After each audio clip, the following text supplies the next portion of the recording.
The devotion today is from Hebrews chapter 12, verses 1 through 3.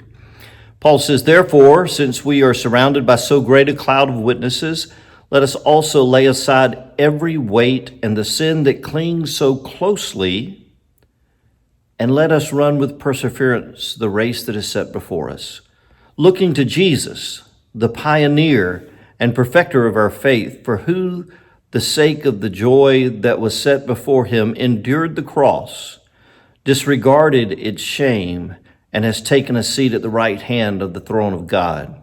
Consider him who endured such hostility against himself from sinners, so that you may not grow weary or lose heart."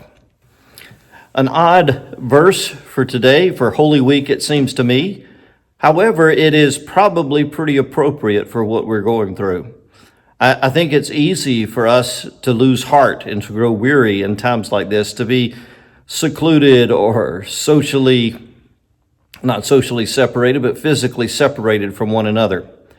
Maybe we don't understand the persecution that they were going through as Paul wrote this, but we do understand that discouragement. And Paul's message is a message of encouraging the people of faith. He tells them that it is a race, and they aren't in the race alone. They are surrounded by a great cloud of witnesses. I want you to just imagine, as you're separated from everybody else, to know that you are not in this alone. A lot of your friends, a lot of your church members, a lot of other people are separated as well, and they might grow discouraged.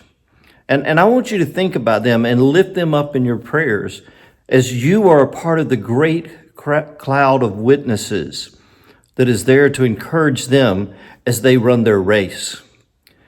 Maybe it's not always in a race how you start that is important. I say in golf, I'd rather hit a bad shot and a good shot than a good shot and a bad shot. It's okay to start the race slowly if you finish the race well.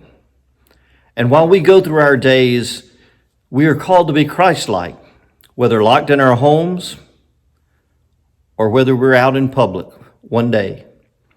We're called to be like Christ. And I'm praying that in our time separate, we grow closer to Christ and become more Christ-like. That we do not grow weary, but we press on. That we continue our walk in faith. And that we are never distracted, never lose sight of where we're heading. And we know that the ultimate goal is to finish with God. As we think about this in light of Holy Week, Jesus knew where he was headed. He knew that he was headed to the cross, physical pain, and the end of a physical life. But he also knew that there was life eternal. And he endured and ultimately overcame the grave so that he could provide salvation for you and for me. That's what I want us to focus on this week and this day. Now let me remind you that as we go forward, tomorrow night, Thursday night, we'll have a Maundy Thursday service that you can watch on YouTube. Friday, we'll have a Good Friday service.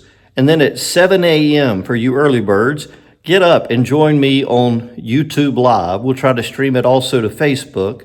And we're going to have a sunrise devotion.